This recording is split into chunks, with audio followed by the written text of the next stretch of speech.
شروع کریں جی. بسم اللہ الرحمن الرحیم.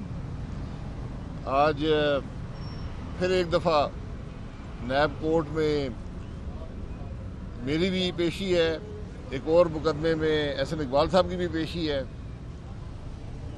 اور حقیقت وہی ہے کہ آج 2.5 سال مجھے ہو گئے، 2 سال احسن اقبال صاحب کو ہونے لگے ہیں اور کیس نہیں چلتے. ہماری زندگیاں ہولڈ میں ہیں. ہم 2.5 سال سے انتظار کر رہے ہیں، ای سی ایل میں بھی ہیں. ہم کاروبار نہیں کر سکتے، ہم زندگی کے معاملات نہیں چلا سکتے. ابھی تک حکومت اور نیب یہ فیصلہ نہیں کر سکے کہ معاملہ کیا ہے اور کیس کیا ہے. ہزاروں صفحے جمع کروائے گئے عدالتوں میں. ان صفوں کی حیثیت ردی کے علاوہ کچھ نہیں ہے. یہ بھی ایک حقیقت ہے. یہ بھی ایک حقیقت ہے کہ ان عدالتوں میں جہاں ارشد ملک وکیل تھا کوئی انصاف کی توقع نہیں ہے. جج تھا. یہ عدالت جہاں ارشد ملک جج تھا، یہاں انصاف کی ہم کیا امید رکھیں گے؟ تو ردی کے کاغذ بھی جمع کرا دیں، پرانے اخبار بھی جمع کرا دیں، فیصلہ وہی آئے گا جو ارشد ملک کو لکھ کے دیا جائے گا.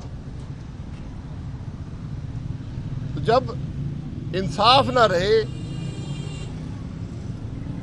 قانون کی کوئی حیثیت نہ ہو، وہ ملک نہیں چلتا.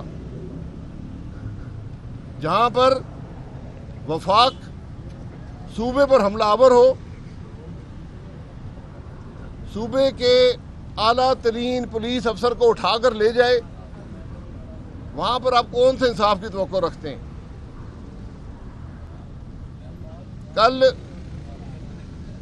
کیپٹن صفدر صاحب کو تو ضمانت مل گئی، لیکن آئی جی پولیس کو ضمانت کون دے گا؟ اس کی بات کون سنے گا؟ کون سی عدالت سنے گی؟ کیا وہ عدالت میں جانے کے قابل بھی ہے یا نہیں ہے؟ صوبے کا چیف منسٹر کہتا ہے کہ ہمارا اس کیس سے کوئی تعلق نہیں ہے. کیس ہے کیا یہ کسی کو علم نہیں ہے. لیکن صبح 7 بجے ہوٹل کے دروازے توڑ کر گرفتاری کی جاتی ہے. تو جب انصاف کی حالت یہ ہو، جب حکومت خود ناانصافی کرنے پر اتر آئے، تو پھر معاشرہ اور ملک نہیں چل سکتا. یہ آج کی واضح حقیقت ہے. جتنی جلدی ہم ان باتوں کو سمجھ لیں، ہم سب کے لیے بہتر ہوگا. آج مسئلہ شاہد عباسی یا احسن اقبال پر کیس چلانے کا نہیں ہونا چاہیے. آج مسئلہ آئی جی پولیس کو اٹھانے کا نہیں ہونا چاہیے. آج مسئلہ ہوٹل کے دروازے توڑ کر کیپٹن صفدر کو گرفتار کرنے کا نہیں ہونا چاہیے. آج مسئلہ ہونا چاہیے کہ آٹا 80 روپے پہ کیسے پہنچا ہے، چینی 110 پہ کیسے پہنچی ہے، بے روزگاری عام کیسے ہو گئی ہے، ملک کے اندر ترقی کیسے ختم ہو گئی ہے، معیشت کیسے تباہ ہو گئی ہے.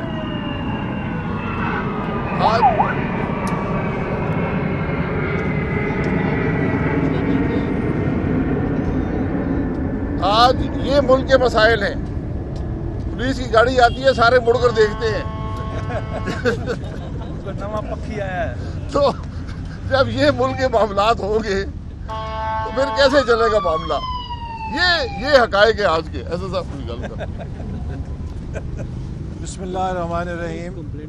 جیسے ابھی شاہد صاحب نے آپ کو بتایا کہ ہم 2-2.5 سال سے نیب کے مقدمات کا سامنا کر رہے ہیں، لیکن اس کے اندر کوئی رتی برابر بھی فیکٹ ایسا نہیں ہے کہ جو ہمیں امپلیکیٹ کرے. یہ مقدمے عمران احمد نیازی کے ایجنڈا کو پورا کرنے کے لیے، انتقام کے اوپر مسلم لیگ نون کو بدنام کرنے کے لیے بنائے گئے ہیں. اور ہمیں پتہ ہے کہ اب جب یہ حکومت پٹ چکی ہے تو گرفتاریوں کا سیزن 2 شروع ہونے والا ہے. ہم گرفتاریوں کے سیزن 2 کے لیے بھی یہ تیار ہیں. ان سے نہ ہمارے حوصلے پست ہوں گے، نہ ہماری جد و جہد پہ کوئی فرق پڑے گا. جتنے جھوٹے مقدمے بنیں گے اتنی ہماری تحریک کو زیادہ ایندھن ملے گا، اتنے زیادہ لوگ لانگ مارچ میں شریک ہوں گے. پہلے کہا جاتا تھا یہ کمپنی نہیں چلے گی، اب میں کہنا چاہتا ہوں کہ یہ کمپنی پٹ چکی ہے. اس کمپنی میں جتنا پٹرول ڈالا جائے گا وہ اس کو مزید آگ لگائے گا. کچھ لوگ کہتے تھے گل، میں کہنا چاہتا ہوں کہ گل مک گئی ہے. جب آزاد کشمیر کے وزیر اعظم پر غداری کا مقدمہ بنے گا، جب پاکستان بنانے والی جماعت مسلم لیگ کے رہنماؤں پہ غداری کے لیبل چسپاں کیے جائیں گے، جب خاتون کی چادر اور چار دیواری کو پامال کیا جائے گا، دروازے توڑ کے حملے کیے جائیں گے، تو پھر اس ملک کے اندر گل مک گئی ہے. یہ قائد اعظم کا پاکستان نہیں ہے، یہ عمران نیازی کا فیشسٹ پاکستان تو ہو سکتا ہے، یہ رول آف لا کا پاکستان نہیں ہے. جو چیز بحیثیت پاکستانی میرے دل کو کھٹکتی ہے اور ہر محب وطن پاکستانی کو کھٹکتی ہے، وہ یہ ہے کہ عمران احمد نیازی کی قیمت پر، اس کی نالائکی پر، اس کی ناکامی پر، اس کی تباہی کے اوپر پاکستان کے قومی اداروں کا وقار قربان ہو رہا ہے. عمران احمد نیازی، اس کے وزراء بار بار قومی اداروں کے پیچھے چھپ رہے ہیں، بار بار قومی اداروں کا نام لے رہے ہیں. کبھی عدلیہ کو آگے کرتے ہیں، کبھی مسلح افواج کو آگے کرتے ہیں. میں سمجھتا ہوں کہ یہ ایک بہت گھناؤنا کھیل ہے جو یہ حکومت اپنی نالائکی اور ناکامی پر پردہ ڈالنے کے لیے کھیل رہی ہے. حکومت کو اپنی کارکردگی کا خود جواب دینا چاہیے اور سیاسی میدان میں مقابلہ کرنا چاہیے. یہ انتقامی کارروائیاں کر کے، اداروں کا نام لے کر اس کے پیچھے چھپنا چاہتے ہیں، لیکن اب یہ چھپ نہیں سکیں گے. پاکستان دن بدن اپنی قومی سلامتی کھو رہا ہے. ہماری نیشنل پاور کمزور ہو رہی ہے چونکہ ہماری معیشت تباہ کر دی گئی ہے، ہماری سیاست انتشار میں ڈال دی گئی ہے. جب کسی ملک کی معیشت اور سیاست کو انتشار میں ڈال دیا جائے تو اس ملک کی افواج، اس ملک کی فوج، اس ملک کے ٹینک، اس ملک کے میزائل اس کا دفاع نہیں کر سکتے. یہ وہ بنیادی حقیقت ہے جو ہمیں سمجھنی چاہیے. ہماری مسلح افواج بہت بہادر ہیں، ان کی بہادری پر کسی کو شبہ نہیں ہے، لیکن مسلح افواج کی پشت کے اوپر اگر مضبوط سیاست، مستحکم سیاست، قومی یکجہتی اور مضبوط معیشت نہیں ہوگی تو ان کی بہادری اکیلے کچھ نہیں کر سکے گی. یہی وجہ ہے کہ ہم نے دیکھا ہے کہ وہ کشمیر جس پہ بھارت کو کبھی میلی نگاہ ڈالنے کی جرت نہیں ہوتی تھی، کتنی آسانی کے ساتھ عمران احمد نیازی کے نئے پاکستان میں بھارت کشمیر کو ہڑپ کر گیا ہے. ہماری کیا رسپانس ہے؟ میں عمران احمد نیازی اور اس کی پورے حکمران ڈھانچے سے یہ سوال کرنا چاہتا ہوں کہ آپ کو مسلم لیگ نون کے خلاف مقدمے بنانے سے فرصت نہیں ہے. مجھے بتائیں کہ میں کشمیر کی FIR کس پہ کاٹوں؟ میں کشمیر کا مقدمہ کس عدالت میں لے کر جاؤں؟ میں کشمیر کے اس نوجوان کا مقدمہ جو سینے پہ پاکستان کا جھنڈا لگا کے بھارت کی گولیاں کھاتا تھا اور پاکستان زندہ باد کہتا تھا، میں اس کی پکار کس فورم پر اٹھاؤں؟ 1.25 سال سے زیادہ ہو گیا ہے، ابھی تک ہماری حکومت کوئی ٹھوس بھارت پہ دباؤ ڈالنے میں ناکام رہی ہے۔ میں سوال کرنا چاہتا ہوں کہ کیوں پاکستان کو اتنا کمزور کر دیا گیا ہے کہ بھارت نے کشمیر کو نوالۂ تر سمجھ کے کھا لیا ہے؟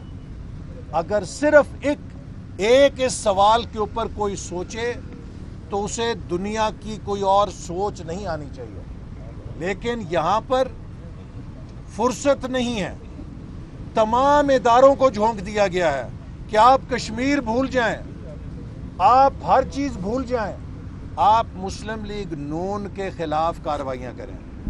ایک دن میں ہمارے سیکیورٹی کے 20 جوان شہید ہو جاتے ہیں، 6 وزیرستان میں اور 14 مکران کوسٹ پہ۔ ہم انہیں سلام پیش کرتے ہیں، ان بہادروں کو جنہوں نے پاکستان کے لیے اپنی جانیں قربان دی۔ لیکن میں یہ سوال بھی پوچھنے کا حق رکھتا ہوں کہ کیا وجہ ہے کہ یہ دہشت گردی جس کو ختم کر دیا گیا تھا، جس کا کلا کما کر دیا گیا تھا، یہ دہشت گردی دوبارہ زور کیوں پکڑ رہی ہے؟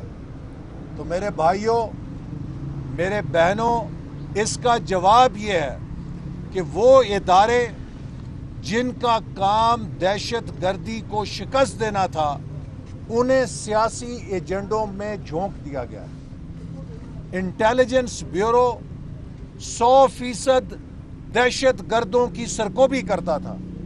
ہمارے سیکیورٹی اداروں کو یہ ٹاسک دیا گیا تھا کہ آپ نے کسی کی سیاسی جاسوسی نہیں کرنی، آپ نے سیاسی جوڑ توڑ نہیں کرنا، آپ کے ذمے صرف ایک کام ہے کہ آپ نے اس دھرتی سے دہشت گردوں کو چن چن کے کلا کما کرنا ہے۔